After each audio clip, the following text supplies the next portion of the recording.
बहुत बहुत स्वागत है आपका हमारे YouTube चैनल में। दोस्तों, इस वीडियो में हम हिंदी के कुछ महत्वपूर्ण प्रश्नों का अभ्यास करने वाले हैं जो आपके सभी एग्जाम्स के लिए मोस्ट इंपॉर्टेंट हैं। तो वीडियो के अंत तक हमारे साथ बने रहिए।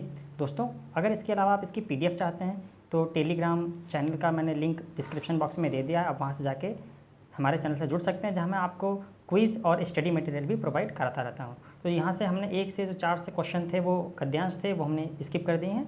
अब यहाँ से प्रश्न संख्या 5 से देखेंगे।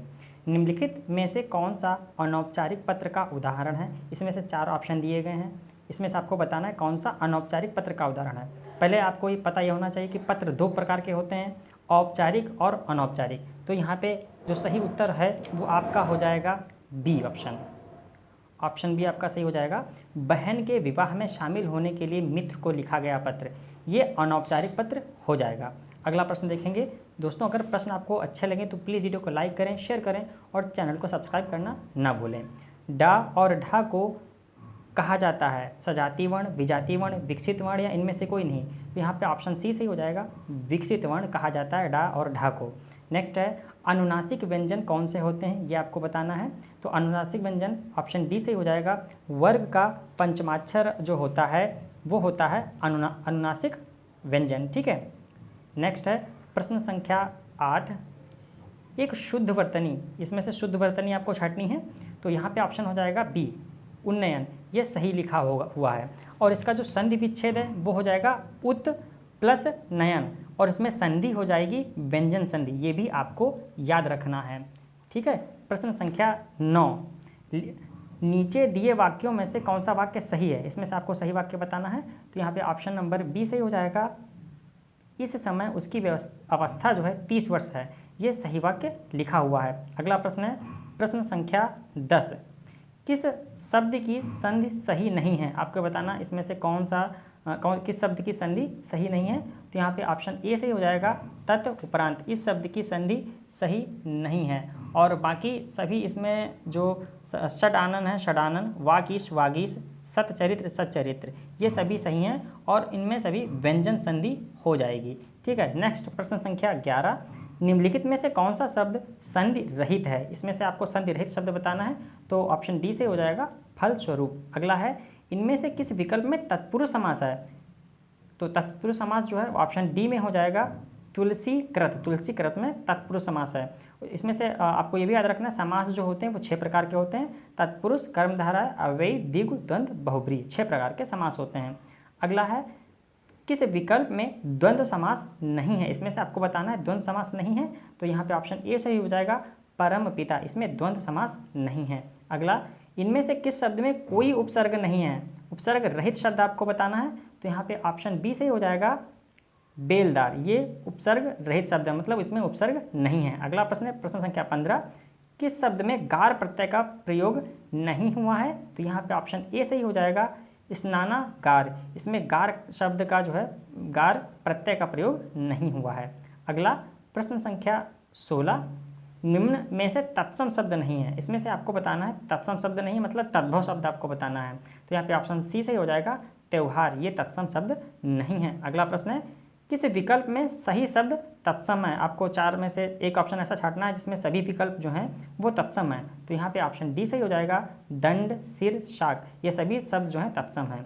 निम्न में से कौन शब्द यौगिक शब्द कौन सा है, ये आपको बताना है। तो यहाँ पे ऑप्शन बी सही हो जाएगा, वोट दाता, ये यौगिक शब्द हो जाएगा। अगला प्रश्न है किस वाक्य में निपात का प्रयोग नहीं हुआ है? तो यहाँ पे ऑप्शन जो है 19 के लिए सी सही हो जाएगा, मुझे 1 गिलास दूध चाहिए, इसमें निपात का प्रयोग नहीं हुआ है। अगला, किस वाक्य में क्रिया आकर्मक रूप में प्रयुक्त हुई है? तो यहाँ पे ऑप्शन नंबर ए सही हो जाएगा, वह बिना बात ही हंस रही है। इसमें आकर्मक जो क्रिया का प्रयोग हुआ है, मतलब क्रिया जो है आकर्मक है। अगला है प्रश्न संख्या 21।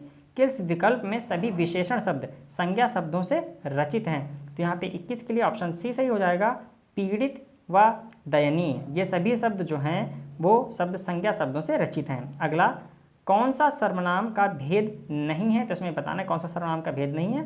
तो ये ऑप्शन बी सही हो जाएगा, गुणवाचक। अगला प्रश्न है इनमें विशेषण से बनी इनमें से बनी भाववाचक संज्ञा नहीं है। इसमें विशेषण से बनी भाववाचक संज्ञा नहीं है। तो यहाँ पे ऑप्शन सी सही हो जाएगा, समता। अगला प्रश्न है प्रश्न संख्या 24, क्रिया विशेषण रहित आपको वाक्य बताना है। तो यहाँ पे ऑप्शन बी सही हो जाएगा, वह अपनी कक्षा का सबसे होशियार विद्यार्थी है। ये क्रिया विशेषण रहित वाक्य है। अगला, लड़का पेड़ से गिरा, इसमें कौन सा कारक है? तो इसमें ऑप्शन ए सही हो जाएगा, अपादान कारक, और कारक 8 प्रकार के होते हैं, ये भी आपको याद रखना है। नेक्स्ट है, लोग बड़ी बड़ी गाड़ियाँ लेकर आ रहे थे, वाक्य का काल आपको बताना है। तो यहाँ पे ऑप्शन नंबर बी सही हो जाएगा, अपूर्ण भूतकाल, लोग बड़ी बड़ी गाड़ियाँ लेकर आ रहे थे, क्योंकि वाक्य तो पूरा नहीं हुआ है तो अपूर्ण भूतकाल हो जाएगा। अगला, निम्न में से शब्दों में से कौन विकल्प स्त्रीलिंग में नहीं आता है? स्त्रीलिंग में नहीं आता है तो यहाँ पे ऑप्शन डी सही हो जाएगा, सप्ताह और महीना। ये सब पुल्लिंग है, सप्ताह और महीना, ठीक है। अगला, हिंदी में वचन कितने होते हैं? तो हिंदी में तो 2 ही वचन होते हैं, इसके अलावा संस्कृत में 3 वचन होते हैं, ये भी आप अच्छी तरीके से ध्यान रखिए। अगला प्रश्न है, निम्नलिखित में से कौन सा शब्द पुल्लिंग है? पुल्लिंग शब्द आपको बताना है। तो यहाँ पे ऑप्शन डी सही हो जाएगा, संचालक। अगला प्रश्न है, किस वाक्य में निपात का प्रयोग हुआ है? तो यहाँ पे ऑप्शन बी सही हो जाएगा, मुझे आने तो दो, इस वाक्य में निपात का प्रयोग हुआ है।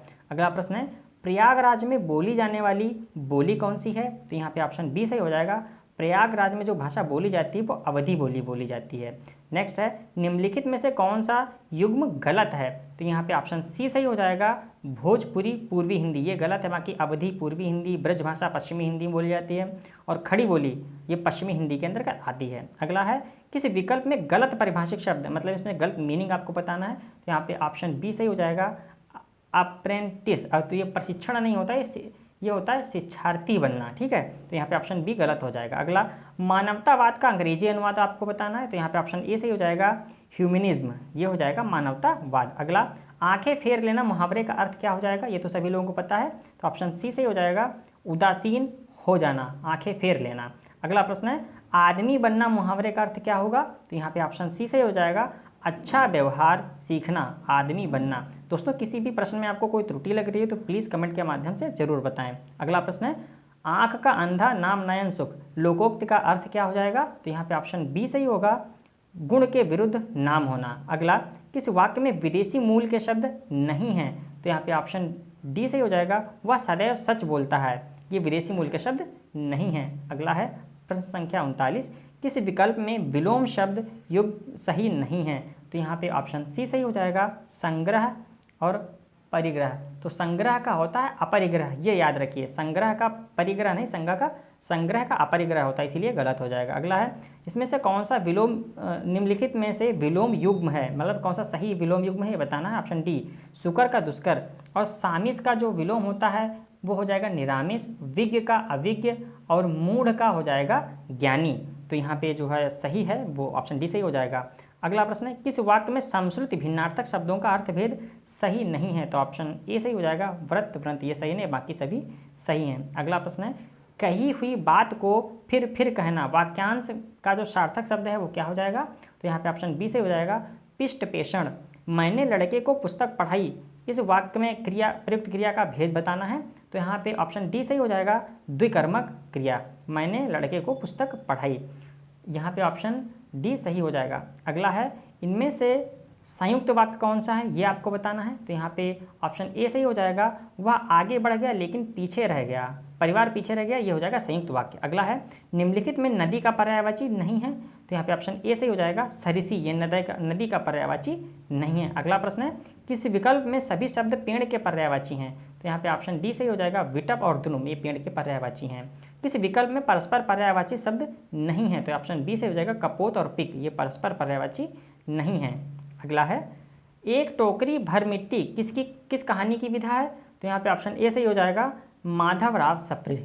अगला प्रश्न है, आदि और आदि शब्द युग्म का सही अर्थ आपको बताना है। तो ऑप्शन बी सही हो जाएगा, आदि का हो जाएगा आरंभ और आदि का हो जाएगा अभ्यस्त। अगला है, किसी आर्थिक ... को राज्यसभा का अनुमोदन मिलना आवश्यक नहीं है, इस रिक्त स्थान की पूर्ति करनी है। तो यहाँ पे ऑप्शन सी सही हो जाएगा, किसी आर्थिक विधेयक को राज्यसभा का अनुमोदन मिलना आवश्यक नहीं है। तो दोस्तों, ये हो गई आपकी क्लास आपको अच्छी लगी तो प्लीज़ वीडियो को लाइक करें, शेयर करें और चैनल को सब्सक्राइब करना न भूलें। दोस्तों, अपना कीमती समय हमें देने के लिए बहुत बहुत धन्यवाद। मिलते हैं अगली वीडियो में, तब तक के लिए नमस्कार, आपका समय शुभ हो।